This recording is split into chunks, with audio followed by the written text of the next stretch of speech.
Gawa ng Lady Eagle President Ate Alma Sumula. A big round of applause.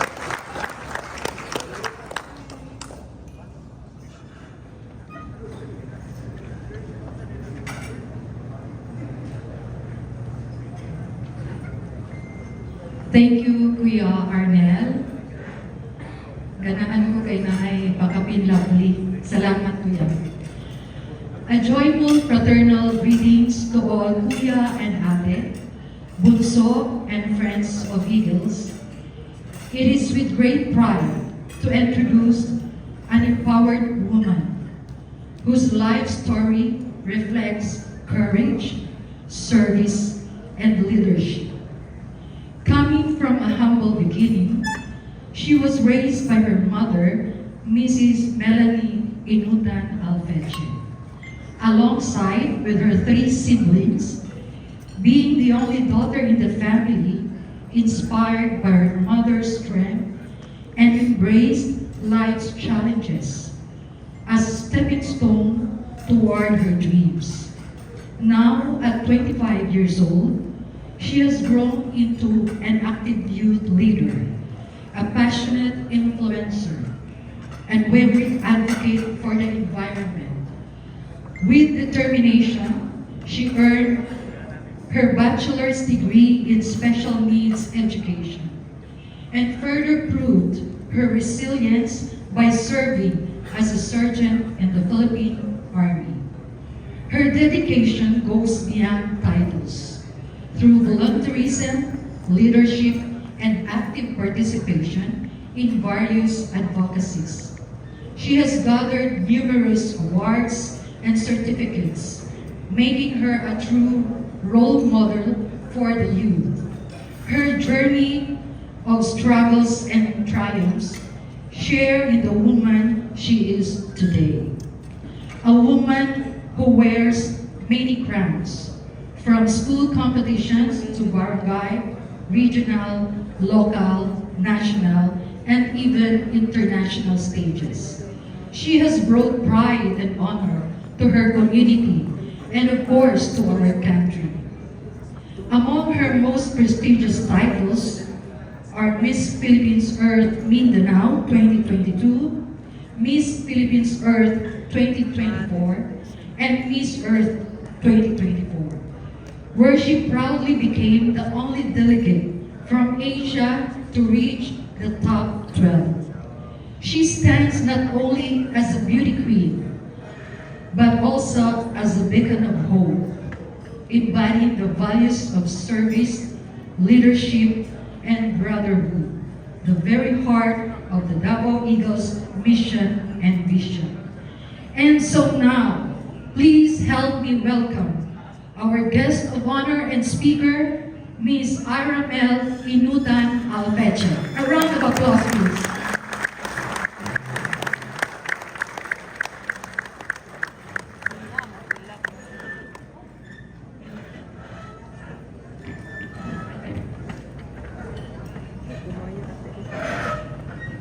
Thank you po. May you take your seats. Nakalbakan ko pero sige ko, laban. Maayong gabi sa tanan. Ay, marag wala pa nabusog. Maayong gabi sa tanan. Ang balita na ko kusgan, isog, o more energy ang mga nasa Eagles. Maayong gabi sa tanan. Kana, mo'y energy. But before I start my inspirational talk, this evening, let me just acknowledge our dignitaries tonight, the Regional Governor of Davao Region 5, Kuya Richard Tichu. Hello po.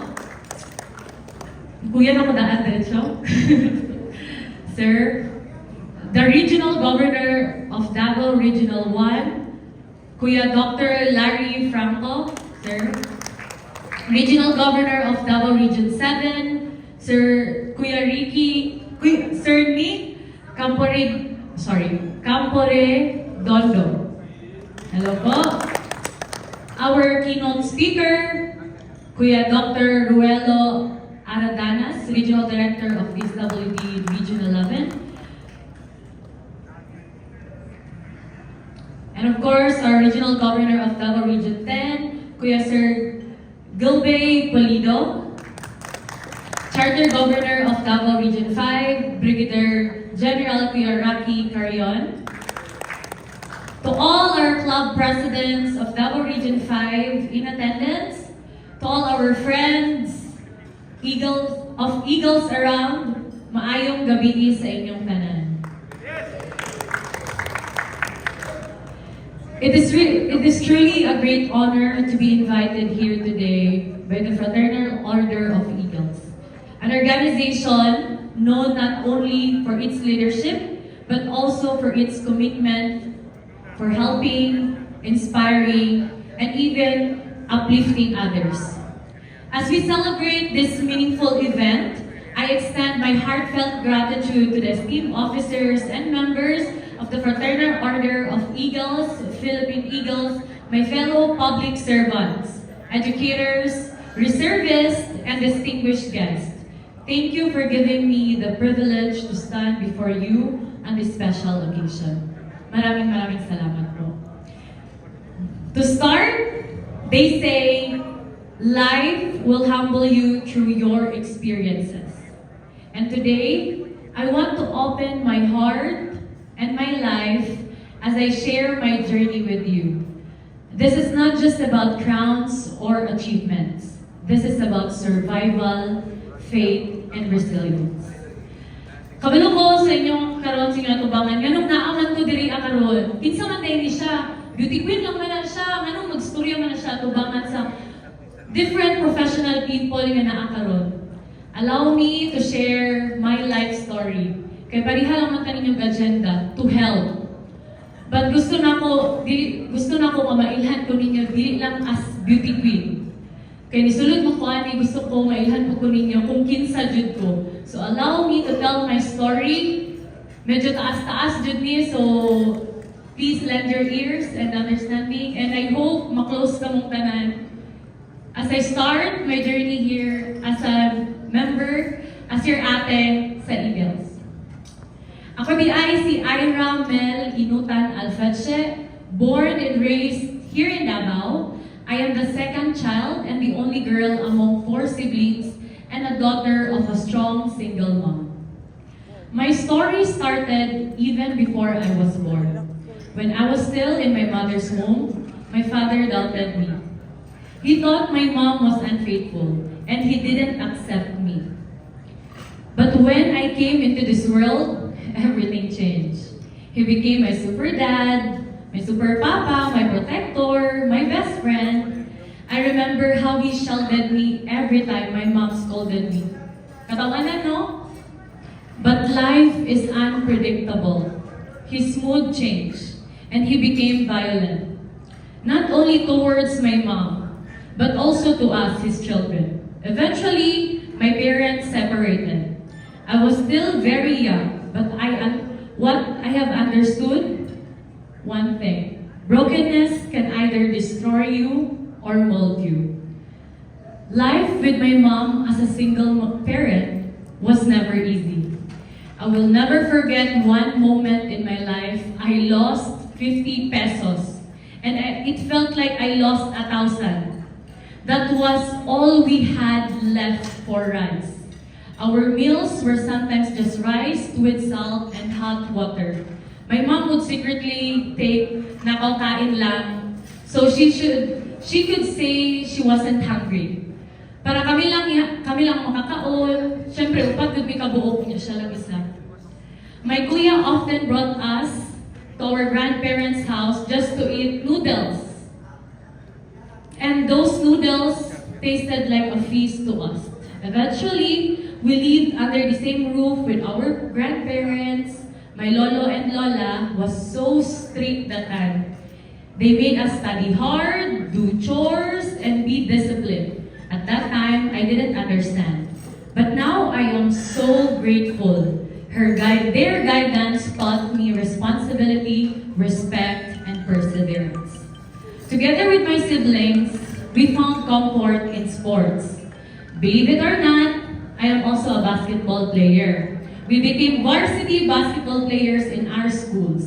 It wasn't just a game.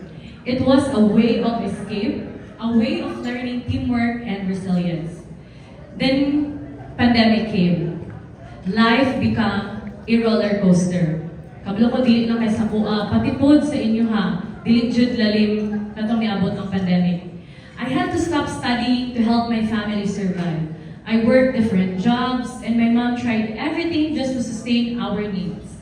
I lost my scholarship, had to find ways to pay my tuition. My mom, despite all the hardship, insisted na ipadayon lang na yung eskwela na, mangit akong paraan para lang makaskwela ka. Kay kabalo ka, education will open opportunities for you. Which is moment yun atong ginatuuhan permitly. And aside sa skills nga naata. And she was right. From those humble beginnings, God allowed me to achieve things I was thought were impossible or damdura nga para maabot na ko. 2019, my very first crown in our barangay, Matina Aplaya. The small victory gave my family hope and happiness. I joined because I just wanted to prove something sa kuha. And dili siya papur-papur nga kay Barangay Kagawad ang ako ang lolo that time, pero dira man gud open nga into to serve the community. So being a beauty queen, napod may advocacies nga to help the community. So isa pod to mo sigurong reason nga nakadaog or nakachamba lang. Pero anyways, 2020, I joined Miss Philippines Earth online. I didn't win, but I learned that failure is just a delay, not a denial. So 2022, nibalik ko sa Miss Philippines Earth Mindanao. And again, I won the title and was given the chance to compete nationally. But I chose to pose. I told myself, prepare first, deserve the crown before claiming it. So 2023, supposedly 2023 mo compete na jud ko dapat og national pero wala ko ni padayon.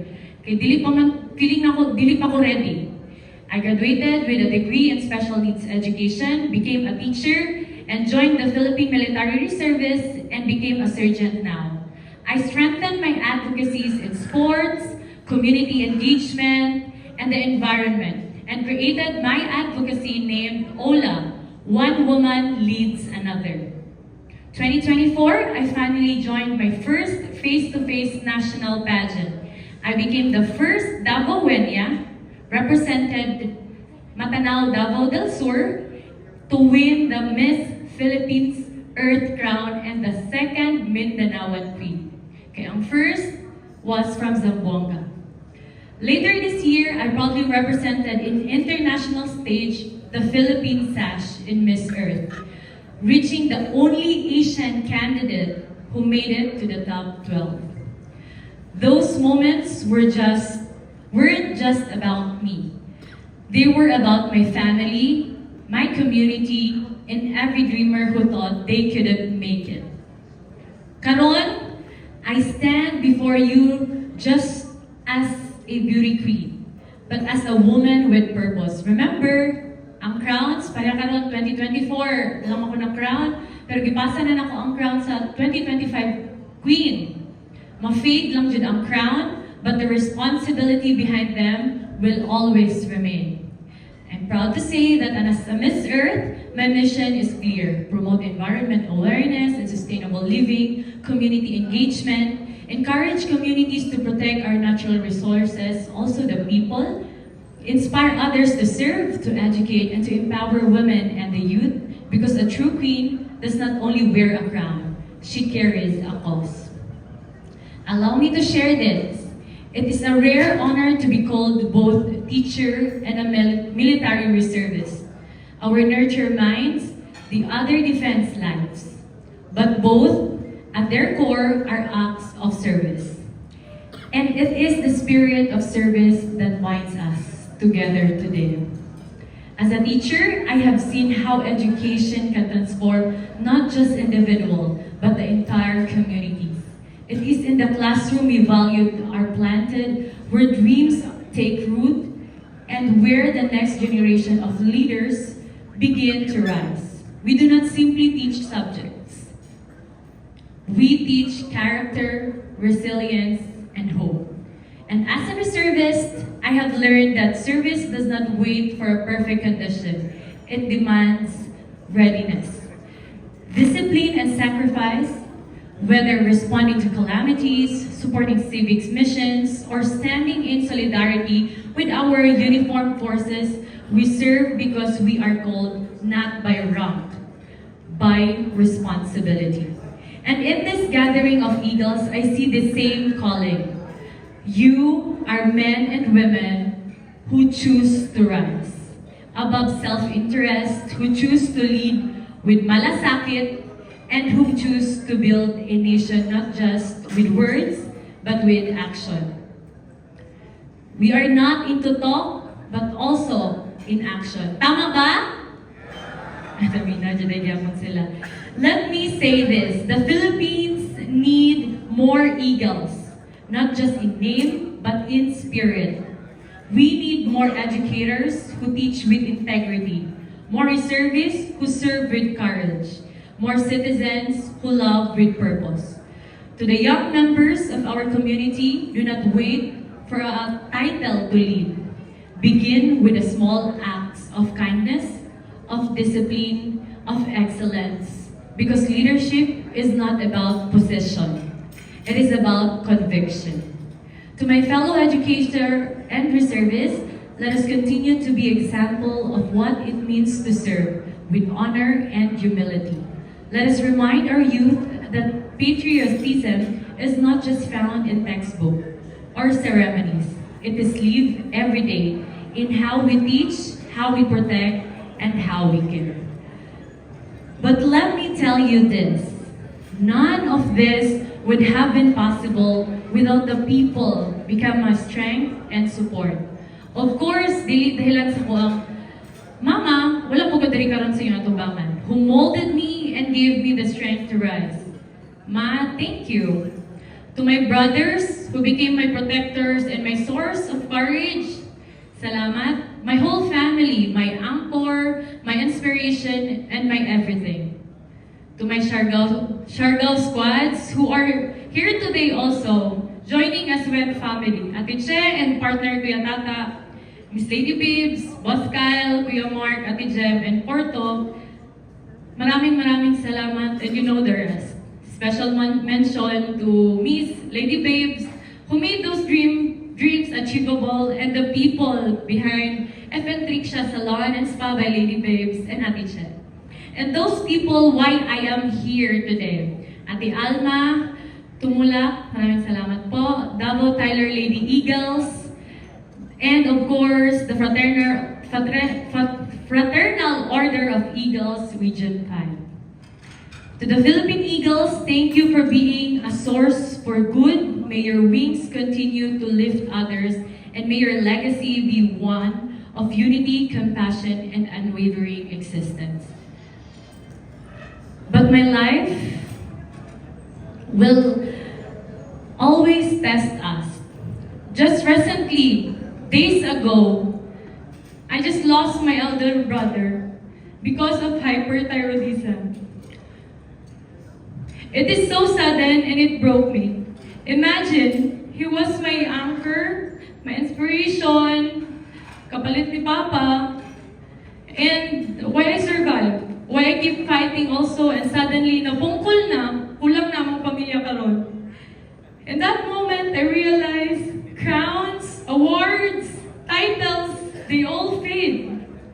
What tests us is family, love, and the people you value the most. Lahat nangyari sa akin, just sudden. Paano na lang kaya? Ang yuta, ang bayro nun, ang palito nun, nalibog na ko karon kumunsaon. Sometimes it feels like everything is still kulang. I just hope you could extend a little help for me. Anything that truly comes from the bottom of your heart will mean so much to me.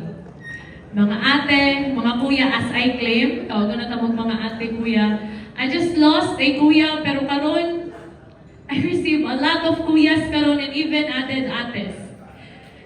I didn't come here, sorry, hindi mo siyang emotional. I didn't come here just to ask for anything sa inyo ha, kaya thankful na kayo ko for accepting me. I came here because I said yes even before, kay dugay na jud ko nag-yes, and just recently lang, pinakalit lang jud ang hitabo sa mong pamilya. And I honor my word so much. Gusto ko kung modili, kay sakit ko siya mo speech, mo istorya mo halubilo o tao. But I honor my word so much. I came to share my story because I believe we all have different stories. And maybe my story will inspire you to become the best version of yourself po. Kay dili na siya about sa age. Maybe younger pa ko tanawon sa inyo, or siguro ibutang na to, older mo. But still, you still have a journey nga ma-encounter ninyo. Maybe akong journey makapa-inspire sa inyo to become more stronger mo sa inyong life. Or even inyong stories, willing po kong malisten para po makatabang sa ko to become stronger po. And by the way, di ba, na-share na ko sa inyo nga, nibiyak man akong papa. And that was 19 years ago. Good news. My father came back. But sad to say, we're no longer complete. The passing of my other brother left a pain we can never replace. We've learned to accept what happened. My mom found love again and is happy. My papa, I just hope he's happy. And us, I know life must go on. Even if we're not complete anymore, we choose to move forward with love, strength, faith, and hope. This is not just for me, but also for us nga. Ang kinabuhi, manggod, dili man jud forever, di ba? We all know that. So we need like to live to the fullest. And I, muna ganahan kay kung sulod diri ang walay pagduha-duha kay we extend our kanang help dito sa laing tao and we inspire them. Pagka kami nag-istorya na ganina ni Kuya, nag-ato siya og different municipalities to help IPs, even muhatag lang og candy, Kuya. Dako na kay kalipay sa mga bata nga naa sa bukid. Siya lang ganito ha, with the DSWD, how much more kung kita mo tabang sa ilham, maka-change og life nga dako. Well, natay klase-klaseng problema. Feeling nato, bugat na kaayo. How much more ilahang problema nga ginadala. Well, taas na kayo kog na-share sa inyo ha. Sorry for being so emotional. This is my story of struggles, pain, and setbacks, but also of rising, healing, and winning. Don't let failures define you. Don't let struggles break you. Instead, let them fuel you. Para gasolina sa sakyanan ba? Para mo andar pa inyong kinabuhi. Let them be the fire that pushes you forward. If a girl who once cried over losing 50 pesos para sa kanon, win crowns, and represented the Philippines on the international stage, then surely, ikaw pod, you too can turn your trials into triumphs. Daghang salamat, Davao Eagles Group, sa tanan na niha, for allowing me to share my heart, my life, my story. May we continue to soar higher, help others, not just for ourselves, but for the people we inspire and serve along the way. Daghang salamat, Davao Eagles Group, and let us continue to soar higher together. And allow me to say this, kanina pa dyan ko gusto itong ginasundog na ko sila. Mabuhay ang guro! Mabuhay ang reservist! Mabuhay ang mga taong lumalaban sa buhay! Mabuhay ang the Fraternal Order of Eagles! Mabuhay Region 5! Mabuhay ang Pilipinas! Daghang salamat sa inyong tanan, and this journey is ours, not just mine alone. Daghang salamat sa pagpamilya.